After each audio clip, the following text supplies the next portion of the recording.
Dobrý večer, já jsem Tomáš Etzler a vítám vás na další debatě Melting Potu. Tato debata probíhá v angličtině, takže já přejdu do angličtiny. Good evening.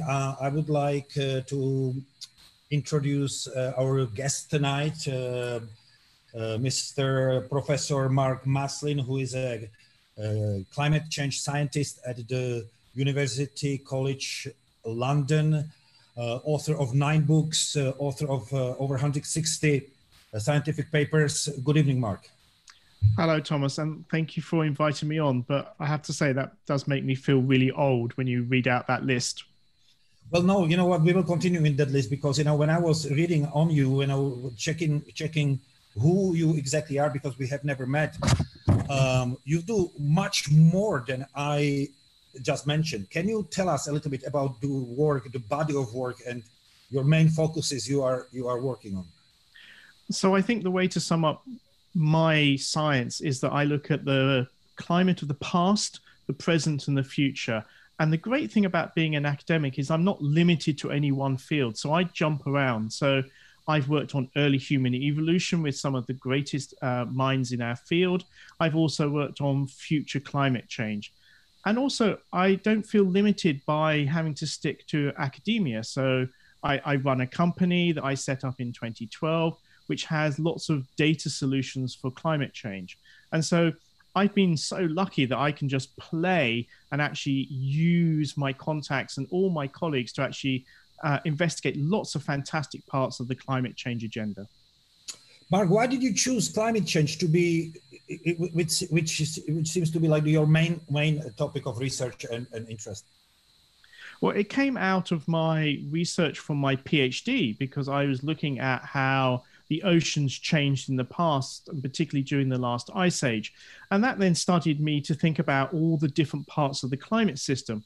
So I sometimes call myself an Earth system scientist, because I look at all the different parts and how they fit together. So I'm interested in the oceans, how it influences the atmosphere, how greenhouse gases influence that. And so I put them all together. And so that seems to lend itself to both the past and the future. And of course, it's probably the most important thing we have to actually deal with in this century is climate change.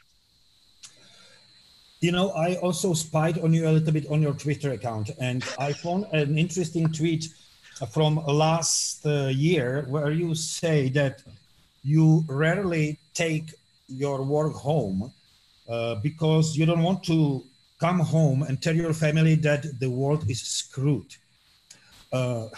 Is it really that bad? Is the world really screwed?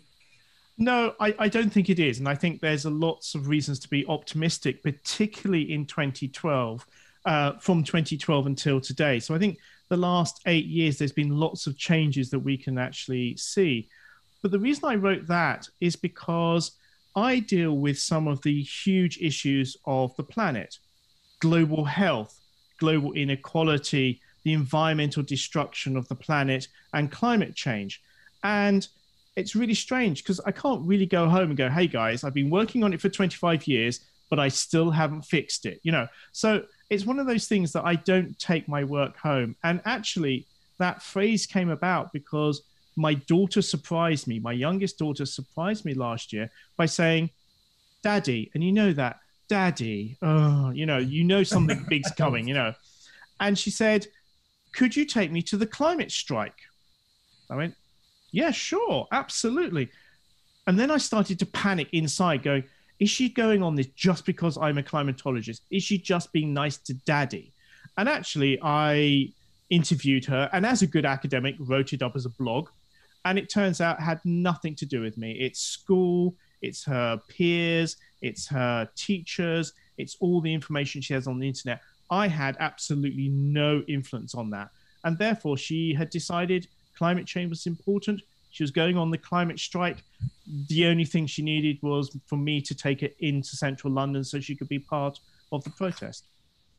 Mark, before we go any further, I want to settle a couple of things. How do you, as a scientist, describe what is your definition of climate change? You know, and how would is it the same thing as global warming? How would you, as a scientist, describe this? Okay, so we started using the term global warming because as you put more greenhouse gases into the atmosphere, the actual temperature of the Earth changes and actually warms up.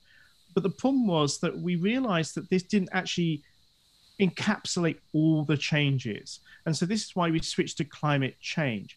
And what's really interesting is one of the first people to use climate change as a term was Margaret Thatcher in 1989 when she gave a speech to the UN General Assembly where she told the world in 30 minutes that we had to fix climate change by working together. The stupid thing is, if we'd done that then, we would have been so much better off. But of course, since then, we've doubled the amount of greenhouse gases in the atmosphere. So, yeah. And I feel really bad saying that perhaps we might have listened to Margaret Thatcher. I don't think I was ever going to say that. But, but that speech is iconic, and she used the term climate change. Tell me how big a role the humans are playing in it, because you have what I'm aiming at is like you have complete deniers who tell you there is absolutely no this is a rubbish. Yeah. Then you have people who said yes, there is climate change, but humans have nothing to do with it or very little with it because this was happening through the ages, through the whole billions of years of the history of Earth. So tell me, from your perspective, how big of a role the humanity is playing in this? So I think one thing that people don't realize is the actual science of climate change is over 150 years old. And so the whole idea about how gases in the atmosphere warm the atmosphere has been known since the 19th century. And I think what we're seeing is that if we look at the temperature rise, and we have a temperature rise of about 1.1 degrees Celsius over the last 150 years, all of that is due to human greenhouse gases. Now, the up and downs you see, so whether 2020 will be the warmest year on record or the third, those variations that we see, that's due to weather and different influences like the sun and volcanoes. But the trend, the over 1 degree warming, is 100% due to our greenhouse gas emissions. You mentioned that at the beginning that you are an optimist. Excuse me, I just want to say one more thing to our viewers, which I perhaps supposed to mention before, although I hope we have more people now watching. This is an interactive debate. This is an interactive discussion. You can ask questions in real time. So we will definitely use your questions. So back to you, Mark. Excuse me. You mentioned that you are an optimist and that the situation started to change after 2012. At 2012, I was still living in Beijing and I haven't seen any changes, despite the years and years and years, for example, of the Chinese promises. I look every day at, what's happening in India, what's happening in United States, Poland, and in the Czech Republic. What makes you optimistic? What happened in 2012? And if you can tell us a little bit, what happened within those last years in the science and in the practical life? So I think we have to go back to, say, 2008, 2009, when the Copenhagen negotiations collapsed and the climate change agenda, because of the financial crash, dropped off the agenda. And it wasn't really until 2012 that the international negotiations put themselves back together and we got back on track. And then there's the landmark, which is 2015, the Paris Agreement, where the French were incredible. They brought the whole world together and they basically used their diplomacy to come out with a meaningful agreement. And since then, what we've seen is successive pledges coming out. And what makes me really optimistic in the last, say, 12 to 6 months is the changes. So firstly, we've got the United Kingdom, who basically have in law, okay, so the government has to do it, is that the UK will be carbon neutral or net carbon zero by 2050. That's legal. The EU has pledged that they will be carbon net zero by 2050. We have China for the first time to give a long-term pledge The president said in September to the UN, he said, our emissions will peak in 2030, and then we will hit net zero by 2060. First time China's ever said anything about long-term aims. And then we have in the United States, we suddenly have a president-elect, President Biden, who basically already has said he's going to rejoin the Paris Agreement and undo all of the actual problematic legislation that Trump put in. And so we're at this tipping point where we have all the major players, EU, USA, and China, all on board, going in the right direction. And what we have to do, and this is where I'm having my fingers crossed, because then it's the UK government who has to organize the Glasgow meeting next year, where the negotiations will step up to the next tier, and hopefully we can be on that path to net zero by 2050.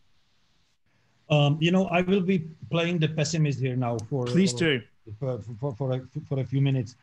You mentioned very interesting things right now, and yesterday, and we discussed it. You and I will discuss it this morning. That a group called Climate Action Tracker is issued a fairly optimistic prediction or prognosis that if what you mentioned, they mentioned Biden as a new president. Yeah.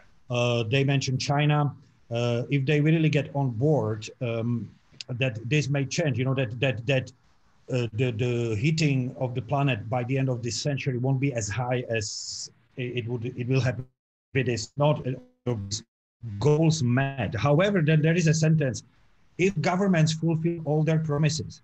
And it's kind of a very funny sentence, because I don't know any government that would fulfill all their promises. And I don't know, not only we don't know, okay, we know we have Joe Biden coming to United States, hopefully in 48 days. But then you have China, which rarely keep any promise. What do you think will force these governments to do this? So I think that you cannot see governments in isolation. The climate change issue is about four main groups. So it's about governments actually putting in regulation, putting in incentives to actually do the right thing. You've got corporations now who are demanding change. They're demanding regulation, and I'll come back to that. You've got civil society, where you've got groups like Extinction Rebellion basically saying you've got to change. And then you've got individuals, and individuals are actually making changes in their own life and demanding change. And again, really interesting, and we can come back to that, the climate strikes and young people basically saying, we've had enough, you old people, fix this before we get to become adults, because you've made this mess. But I'll come back to the corporations, because I think it's really interesting that, yes, we've got these governments that pledges, but we've got some companies that are doing some amazing ideas. So for example, Microsoft. Wouldn't think of Microsoft as being green. They've declared that they'll be carbon neutral by 2030. And by 2050, they're going to remove all the pollution they put into the atmosphere since their formation in 1976. You've also got BP saying, we will offset all of the emissions of our oil that we produce by 2050. You've got Sky saying, not only are we carbon neutrals, which we have been since 2007, we're now going to be carbon negative. So there's this huge corporate push at the same time as you've got governments actually making pledges. And it's that tension between those that's actually going to make real change. I mentioned you're talking about this corporate push, but meanwhile, all these some of these corporations you mentioned are known as like the biggest culprits in it. That like what's happening in Trump's America. That the profit goes above anything else. And so, why do you think they would do that? And why do you think they would? What is prompting them to change? Is it maybe a generational exchange at the CEO level and other executives? Why do you think they are changing, or why would they even be willing to change? Well, it's partly that you have visionary CEOs that see where the world is going. So, for example, Microsoft, they basically say, we're going to be around in 2050. We want a world that's actually nice. We can sell our products. But I think it's also because people realizing that there's huge amount of jobs and money that become created in the green economy.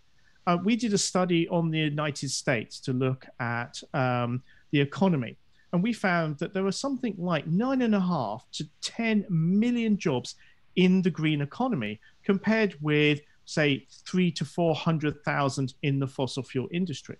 So if you wanted to be the greatest jobs president ever, the last thing you would do is actually invest in the fossil fuel. You invest in the green economy, which basically are producing electric cars, clean electricity. It's basically allowing you to have much healthier air and water. So actually, the weird thing is, by actually investing in the green economy and investing in dealing with climate change and some of our other environmental issues, actually makes really good business sense. You also mentioned before we talk about the corporations, you mentioned the kind of a grassroots movement, you know, the civil society movement for against climate change. There was a couple big news last couple days or last week in regarding climate change, and yesterday there was a news that a group of, I think, 6 young Portuguese students in September, they file a complaint with the European Court of Human Rights in Hague, in which they are blaming 33 European countries, you know, 27 from European Union and plus Norway, Russia, Switzerland, UK, Turkey, and Ukraine, that they are basically blaming them that they did not do enough to stop the climate change. Yesterday, they came out a ruling from the European Court of Human Rights, which ordered these 33 European countries that they have to respond to this complaint, you know, to this lawsuit, basically, by February. How significant, how big is this, and why? I think this is huge from the point of view of the EU, because it says that anyone in the EU can actually take a case to the Court of Human Rights. And I think what has been amazing over the last 2 years is the number of young people that have felt empowered. I mean, this is partly because Greta Thunberg has basically provided them a voice and said, look, if I can stand outside a parliament with a sign, so can you. And what happened was, prior to the pandemic, there were 4.5 million young people that went on strike on a Friday to basically demand that their elders actually dealt with climate change. And interestingly enough, in this country, in the UK, and also in many other countries, that actually affected the politicians more than, say, a scientist basically going, this is really bad, you need to deal with it. And I think that's a motive level whereby it's a cross-generational thing, which is we should leave a better world for our children, and we're not. And there's nothing you can argue about that. That's a pure moral status. And they're basically stepping in there going, yeah, guys, clean it up. You already mentioned Greta Thunberg. So you believe she plays a big role in this. You know, what do you think is her biggest kind of influence or role or basically benefit, or, you know, she brought to this movement and to this issue in general? I mean, I think the great thing about Greta was she was the right person at the right time. And I think the great thing is that she basically showed that it doesn't matter how small you are, doesn't matter how insignificant you are, you have a voice. And I think that was the important thing. It suddenly allowed lots of young people who in this current status feel deeply disempowered. They don't have the vote. They don't get listened to by their parents. Their teachers just tell them what to do. And actually, they're bright. They're as smart as us, if not smarter. And so the interesting thing is that they've now said, look, well, if that young lady can basically just stand outside and actually protest, so can we. And we seem to be having an effect. And I think that was the moment where a lot of people said, well, actually, my voice matters. And I think that's a really, really important change in the debate.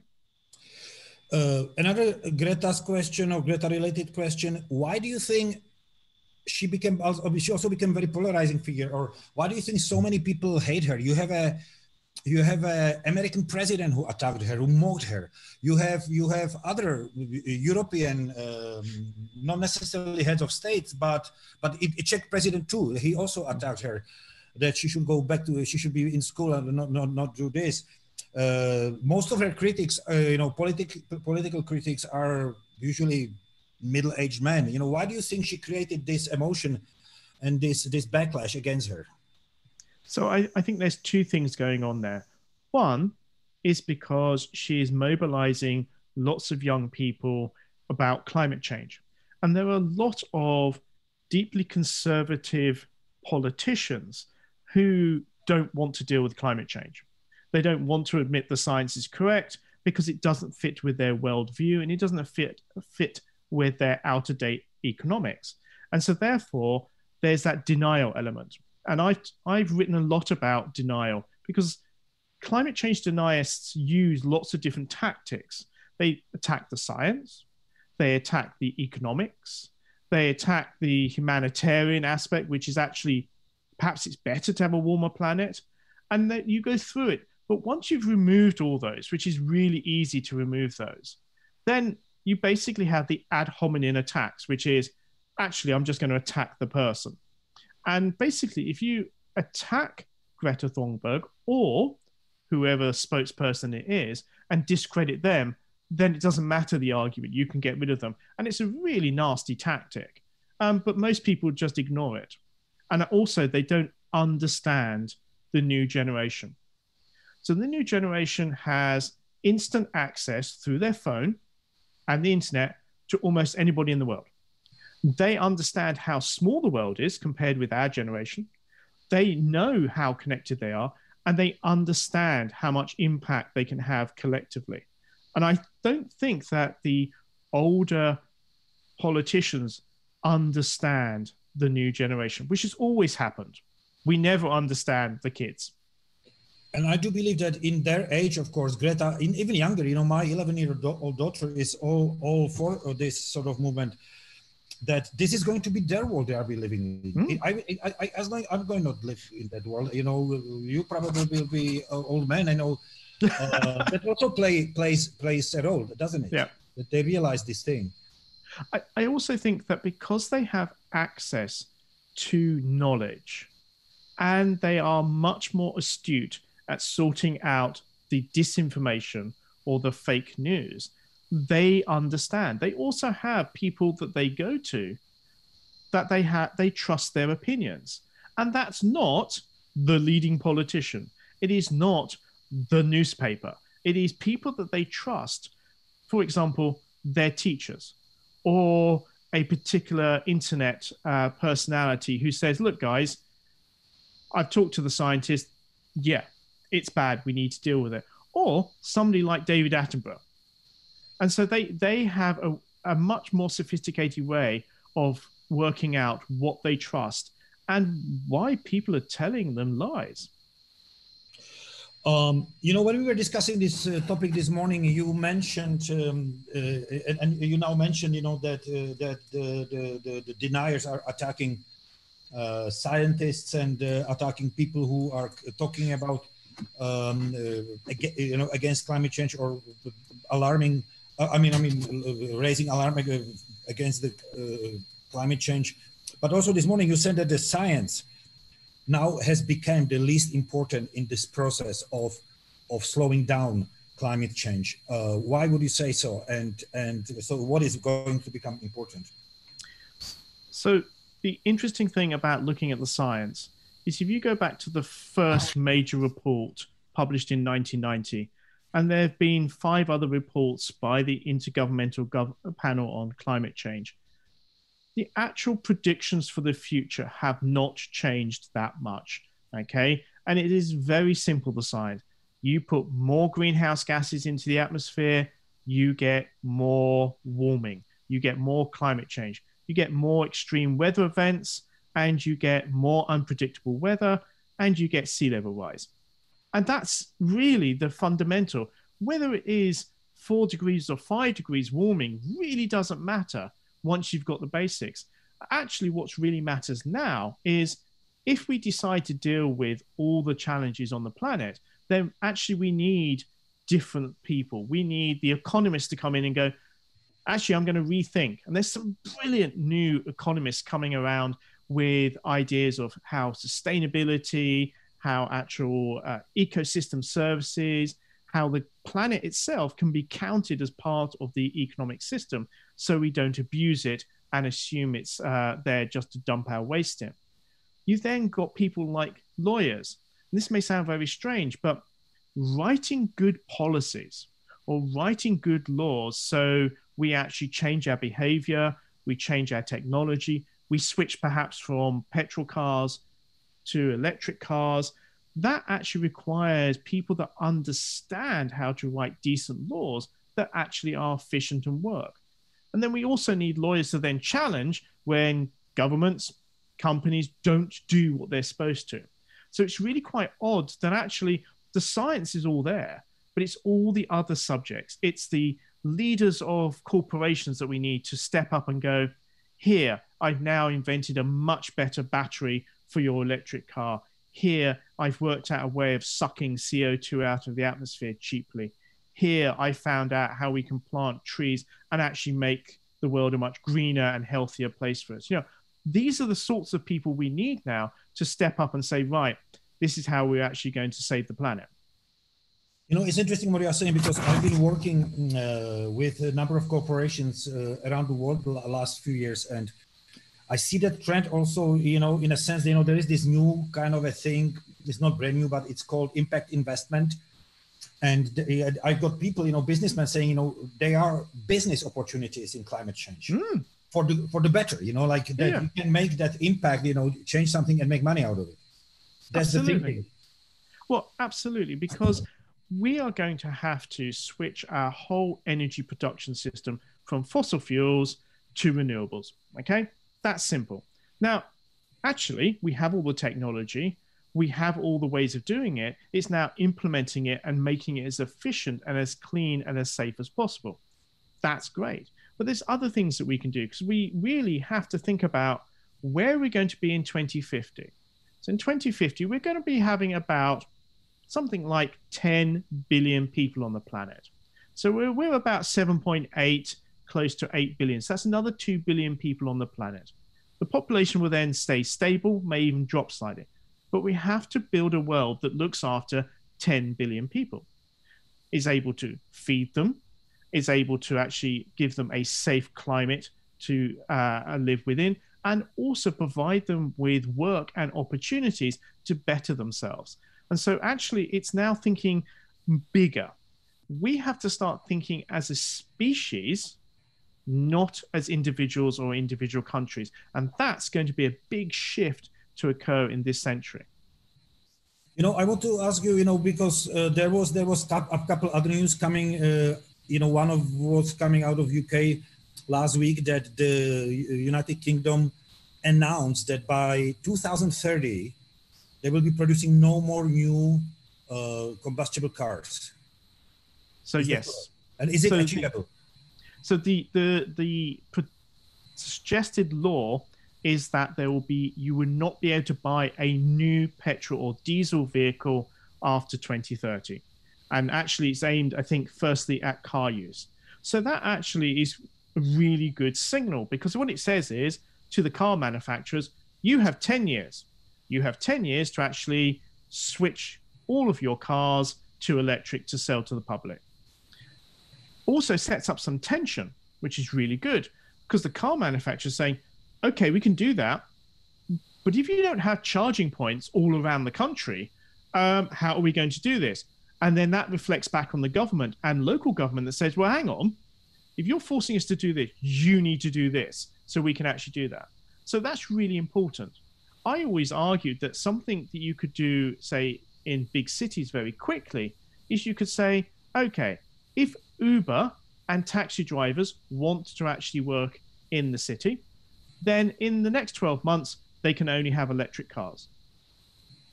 Oh, the outcry, you must fix it. All the city authorities would have to put charging stations around the city. That drives demand. So again, the great thing about government is it can drive incentives, tax breaks, and make regulation, which drives the whole system and gets innovation into the economy very quickly if they stick to their actual guns.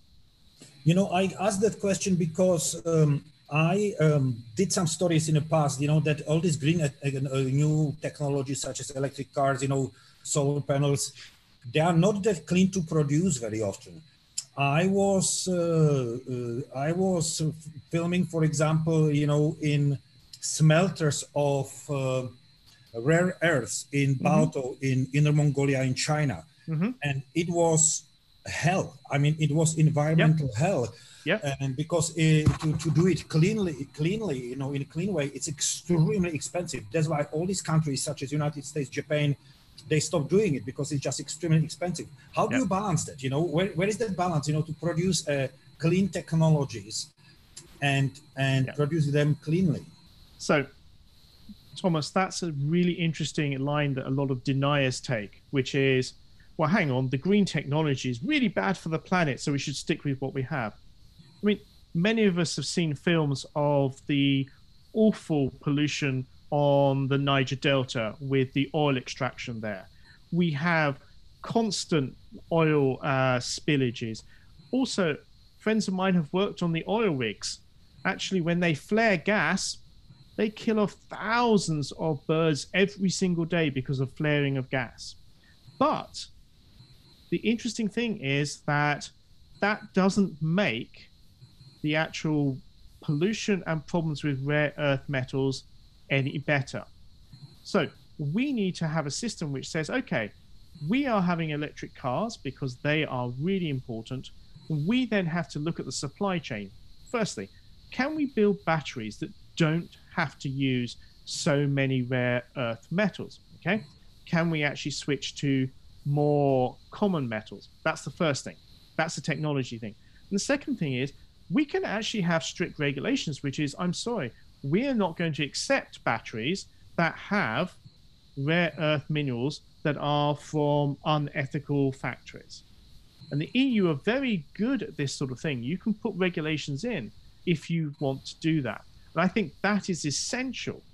So it's basically, it's not an excuse to say, oh, we don't worry about it because it's a green car. No, you worry about the actual components of the green car, and you actually then deal with the ethical nature of that production at the same time. You know, there is a question from a viewer related to the topic we are talking about, right? So I will ask it now. You partially responded to it. He's asking Mr. Professor if you just answered this part of the questions, you know, if you believe that, or how ecological and how ecologically effective is the support of electric cars. Wouldn't it be better to invest the money in the creation of more ecological production of electric energy than just support the purchase of electric cars? So there's two answers to that. The first one is climate change is so advanced now that we have to do absolutely everything we can. Okay, so electric cars is literally just one out of hundreds of solutions. Okay, and your viewer is absolutely on the money, absolutely smart, because it's no good having an electric car if your electricity is produced in a coal-fired power station. Okay, because the only reason the electric car is clean and efficient is because you have renewable electricity. So in the UK, we have almost got rid of coal power in our energy system, okay? And so therefore, our electricity is much cleaner than it was, say, 10 years ago. But this is a constant thing we need to do. We need to clean up our electricity so we get most of our material electricity from renewables. We then need to actually build houses that actually use that electricity to heat them, because of course lots of us use gas to actually heat our houses. And therefore we also then have to think about everything from our food and our farming. So every aspect of our modern society we need to look at and go, okay, how do we actually produce? And for me, it's about producing win-win solutions that help climate change, but also help other parts of the actual society. So the best thing I would say is about switching to renewable electricity production is you get rid of coal-fired power stations and other fossil fuel power stations, which produce a huge amount of air pollution, which estimates say kill about 7 million people globally every year. You know, you mentioned the factor of farming, the need of change farming, how bad is the problem? Because, I was shocked, for example, to find out just recently, a couple of years ago, that 80 or 85% of global farming goes to feeding animals, farm animals. But then I was reading all these things, like that the cows are producing so much gas that just by farting, excuse me, that they are a significant factor in climate change. So what is it? So farming is a big producer of greenhouse gases. So if you think about it, and the interesting thing about cows is they produce methane from both ends. So they burp and fart it out. And of course, methane is a more powerful greenhouse gas than CO2. So the really interesting thing is that we currently in the world produce enough food for 11 billion people, okay? Even though we have something like 825 million people that go to bed feeling hungry every night. So we produce enough food now and for the population that we're predicting for 2050. But the problem is we need to change that production, because the problem is that we produce too much meat. And therefore, we need to switch people's diet back to a more vegetable-based diet. And the really interesting thing is this is much better for you, okay?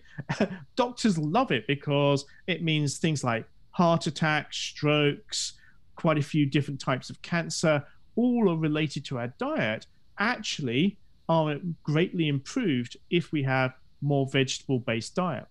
It also improves the actual climate. And one of the big problems with cows as well is not just that they produce a lot of methane, but in large parts of the world, they actually chop down rainforest to clear the wood so they can cattle ranch. And so therefore we need a mindset change that says, okay, well, I'm not saying become vegan or become vegetarian, but we need to say, okay, that steak is a special treat that we have once in a while, instead of basically, hey, no, I can go to McDonald's every single day. I've got a couple more questions. You mentioned, you were talking about this very obvious and already very visible consequences of climate change, such as, more extreme weather, such as raising oceans. You mentioned also, you said that the climate change is so advanced. Is this damage reversible? I will go back to your comment about 2012. That things are becoming better. But if you look at it, if you look at the levels of the pollution, if you look at the destruction of the forest, if you look at the rising temperatures of the ocean, Australian Great Barrier Reef is pretty much dead. And the rest of the global reefs are dying very quickly. Oceans are rising, the coastline are disappearing. How bad is it, and is it reversible even? Okay, so you've thrown out huge amounts of things there, because I think that what's interesting is that some of us see climate change as just one of the impacts humans are having on the planet. And there are many other impacts that we're having, such as deforestation, biodiversity loss, pollution, plastics in the ocean. So there is this huge plethora of things that we are doing. But I think the really interesting thing is that we are smart enough to understand the impact of our actions. So we're the first species ever to be able to do that, okay? So other species haven't been able to basically sit around going, well, hang on, is this bad for the environment? So we can collectively say, hang on, That's not good. So how do we actually reverse that? We've done that in many ways. So, for example, our cities now have proper sewage. We have vaccinations against major diseases. So we can adapt to actually allow us to actually produce the better environment for us. And so what we can do is translate that onto the global scale and say, okay, how do we look after all species on the planet so humans can thrive, but the planet can actually support us? And I think that's a mindset change that we have to do. And is it reversible? I think we can stabilize climate change. I think that we will have to deal with warming. So we're hoping to keep it to 2 degrees. It might even, if we're really aggressive, keep it to 1.5 degrees.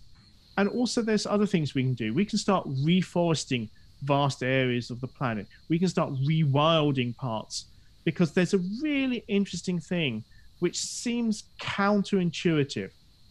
Population of the planet is increasing, but people are actually living more and more in big cities. So weird, the world is actually becoming a wilder place. So there's places where people don't want to live anymore, and we can just reforest it and rewild it and take it back to nature. So that draws out CO2 from the atmosphere, but it also stabilizes the biodiversity loss that we're seeing. I want to ask you again, just follow up on this question, on your response. I want to ask you as a scientist, do I understand it correctly that this climate change, has been going on for years and years, decades, and it was speeding up? Is it something like a huge, heavy train, which will take some time to stop if you want to stop it? If we start doing all these things, the climate change will grow for another years and decades before we see the impact. Do I understand it correctly, or how is it? Yeah. So what we do now, like today, that will have a big influence in 10 years' time. So there's an inertia in the system. But what we're looking at is how can we actually reduce the total amount of emissions we put in? And scientists look at it that says, right, if we want to keep the temperature 2 degrees, there is only, certain amount of carbon dioxide we can emit. And how you distribute that over the next 40 years is up to you. So we could blow it in the next 10 years and just go for it and then go, stop, and just do nothing. But society doesn't work like that. So we all need these long trajectories, taking it down so we can decarbonize our economies as quickly as we can, but with sensitivity, because of course we're looking at countries trying to develop, we're trying to look after people's livelihoods at the same time as actually trying to shift the whole global economy. I've got a couple of questions here from the viewers now. There is a question from Dasha, who already, she starts that she thinks that this is a controversial question. She says that there are simply too many of us human beings. What about some sophisticated campaign explaining that 2 children per 1 woman is enough? Could that help? Would that be possible? I want to kind of support her in a sense that, if you look at these areas which will be, or which are already the worst stricken, or among the worst stricken by climate change, such as Africa, such as Middle East, in North Africa, Sub-Saharan Africa, they have some biggest birth rates in the world. How about educate these people there? Would that change anything? So this is a brilliant question. So but we have to unpick it. So the first thing is that we have to acknowledge that the most important thing about controlling the population of the planet is women's education. So women's education up to secondary school level and beyond is important, because what then happens is women take control of their own fertility and they have fewer children spaced further apart, which means they actually survive and grow better. And so that's really important. And you have to think about it. We're the first species ever to control our own population, okay? Because usually population, what happens, there's an explosion. They eat all the food, they die, they eat all the food. We're the first ones to say, well, hang on, no, we're quite happy with 2 children per couple. So that's the first thing. The second thing to say is that this is happening everywhere all the time. This education, this development, and this is why we are not having runaway population. Okay, we are going to peak. The UN says about 9.8 billion people, and then it will downturn. So we are going to contain our population to less than 10 billion. Okay. Now, of course, if we help with family planning and women's empowerment around the world, we could even get that slightly lower. So that's really important. But when it comes to climate change, you have to remember that if we look at lifestyle emissions, 50% of all the global lifestyle emissions are actually emitted by the richest 10%. The bottom poorest 50% in the world literally only emit 10%. So again, please don't think that these poor people who are actually having lots of children are producing lots of greenhouse gases. They're not. It's people that are lucky enough like us to live in high worth countries who are producing a huge amount of pollution. Interestingly enough, actually stopping somebody being born in the USA, that would save about 18 tons of CO2 per year, whereas if you stop someone being born in India, that's only 2 tons. Now, I'm not saying that that is a right analogy, but again, it means that it's about consumption. It's about conspicuous consumption, and that is what is causing a huge amount of emissions. Thank you. There is another, I think, very good question by Iveta. She is asking if you think that the philosophy of perpetual growth and growth is appropriate, is sustainable, and is it possible? Is it needed, or is it possible, even possible, to transform this what she calls systemic mistake? So again, brilliant question, and we could spend hours really discussing about the economics of growth. So there are 2 things to think about. The first thing is there are still parts of the world that need economic growth. Okay, we have 1 billion people that do not have access to fresh, safe drinking water. We have something like 825 million people that go to bed feeling hungry every night. And we have 7 million children that die needlessly every year. So there is a need for economic development and to actually lift these people out of poverty. But the other question is, do we need economic growth? Now, the interesting thing is, if you shared out the current money in the world, actually, probably everybody would be quite happy. And I'll give you one amazing fact, which is there are now currently 19 billionaires, admittedly they're the richest billionaires in the world, that own the same wealth as the bottom 3.7 billion people. 19 people, 3.7 billion. Okay, so perhaps wealth distribution should be slightly better, perhaps that would help. I also think that the interesting thing is that you can have economic growth, i.e. production of more money, etc., but you can decouple it from environmental impact. Because the interesting thing is, as the richer a country comes, the more they actually treasure their forests and their natural environment, and therefore they have more money to actually put into those sort of things. So it's a balancing act, but there's some brilliant, brilliant authors out there who talk about having a zero growth economy in the future. The next is rather comment from Tomáš. I already called him Unbelieving Tomáš.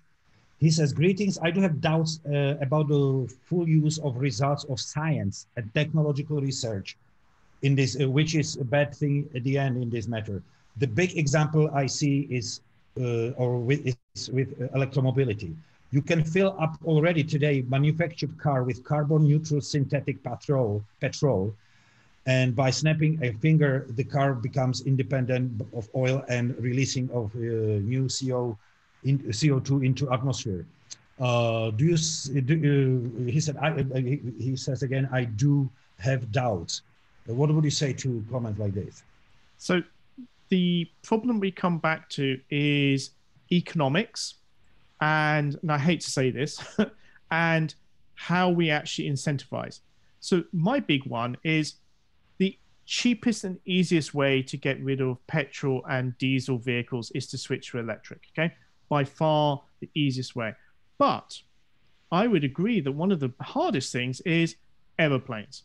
We need to travel across the world. We are a global species. We need to do business. We need to interact.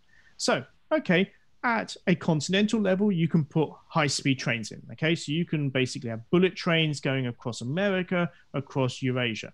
But you still need to jump between continents. Therefore, you need flights. So actually, what your viewer said was really right. We can make artificial kerosene.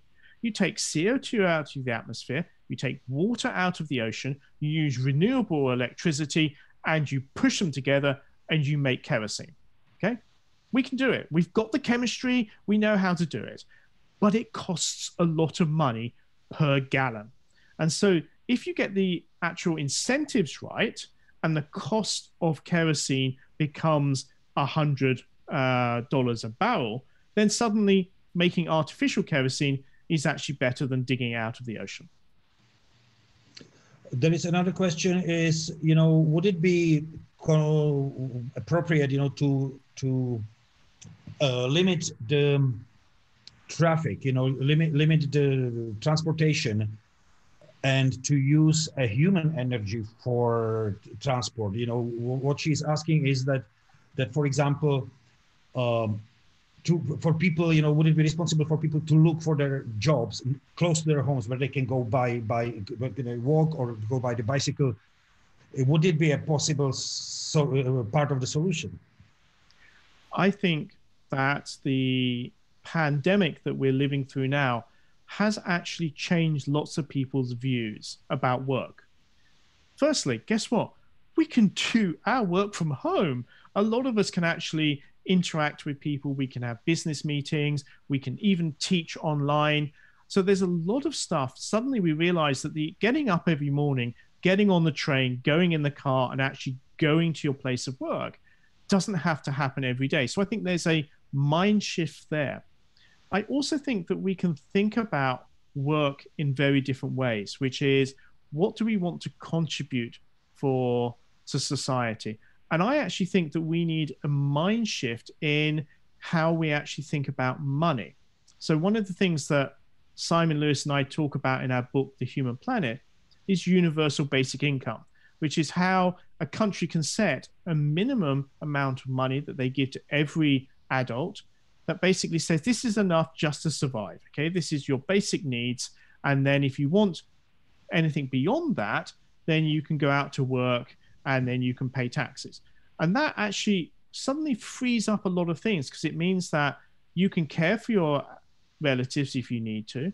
You can go back to education and retrain whenever you want to, because the threat of not being able to eat or live suddenly disappears.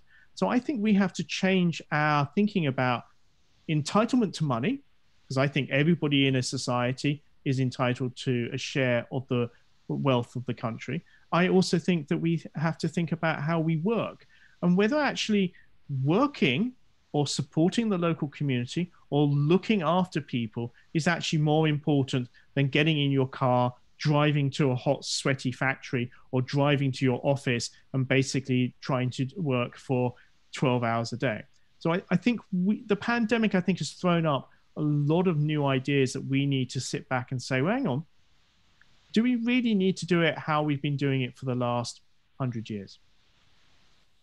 There is another thing, you know, is, I will paraphrase it a little bit, you know, so do you think that humanity, you know, or I would add maybe the nation states, you know, or even individuals would be prepared already to be governed, you know, or to be led by some global leadership, you know, because I don't think that organizations such as World Health Organization, UNICEF, and others did much, you know, did convince people very much, you know, in their issues, you know, like, do you think that the world is ready to have some sort of body that would kind of not necessarily govern, but they would lead it in this effort? So I think at the moment, the answer is probably no. But one of the things that I and many people point out is the current international systems we have are really old. They were put in place after the Second World War, okay? The Bretton Woods Conference absolutely set the scene for the whole of the 20th and the 21st century, because it basically set US dollar as the international currency, it set it against the gold standard, it set up the World Bank, International Monetary Fund, and of course the UN. So I think it's now time that we look at these international bodies and go, how could they be more representative? How could they actually be better at actually governing the planet and actually increasing security, which is something that everybody wants? And how do we do it? I think the other thing that we have to realize is that by 2040, half the actual GDP of the world will be produced in Asia, okay? So this is the first time for over 500 years that European-based countries, and if you think about that, that's Europe, North America, and South America, because they're mainly European descendants, have dominated the world economy. And suddenly, by 2040, we're on parity. And that's going to change the geopolitics. And I think we need to open up major dialogues now to how we can have an international coordination that actually takes in the new global geopolitics. Sounds like a massive undertaking, you know, especially in today's extremely polarized world. For me, the polarization now is actually, for me, a symbol of change. Whenever big changes have occurred through history, okay, when there's been the Industrial Revolution or there have been world wars, there's always polarization before the change. There's always extreme views on either side, and then there is a crisis. And I think that we are hitting an environmental, a climate crisis, and actually these are going to be pushing harder and faster against national governments. And therefore, I think things are going to change, and I think they're going to change in a very positive way, particularly when you listen to the next generation coming through. If you hear the young people and how they think, completely different, much more globalized, much more connected, much more one planet orientated. For me, that's where the planet's going. It's not where the old male leaders are taking us. It's going to be where those young people come into power and then take the planet. You know, there are a couple more questions, but we are running out of time. So I will ask the last question. You know, I would like to know for myself and viewers, you know, what can each of us do? You know, we don't have power. We don't have that amount of money. What can we do? You know, what do you do every day, you know, to kind of mitigate this climate change? So I have a list that I constantly put up on Twitter to basically encourage people. The first one is talk about climate change, okay? This is one of the greatest challenges facing humanity, but we seem to not be able to talk about it. We don't talk about it to our family or friends because it's a non-topic. I also think there's lots of things we can do in our lives. We can think about, well, how do we actually change our lifestyle? Firstly, eat more vegetables, less meat. It'll be good for you as well, okay? Think about whether you need your car. If you do need a car, when can you switch to a hybrid or electric if you can afford it?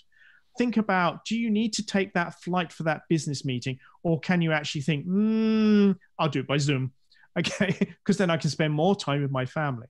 You then also think other things. Now, this may not be very important for your viewers, but really important for some of the older people is, who and where is your actual pension invested? Make sure your pension is invested in non-fossil fuels, things that don't damage the environment. Look at your investments. You really don't want to be investing in sort of fossil fuels, because the regulation is going to come in and they're going to basically be hanging there and actually not as worth as much as they think.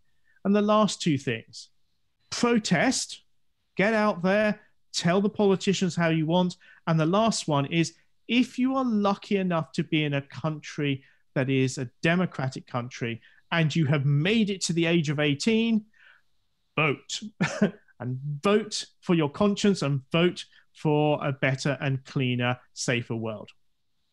Mark, what an ending. Thank you very much. It was an utter pleasure and it was extremely interesting. I've learned so much from this tonight and I hope our viewers and listeners too. I thank you very much for attending it and visiting us. Mark, thank you again very much. Good evening to London and good evening to you wherever you might be. Good night.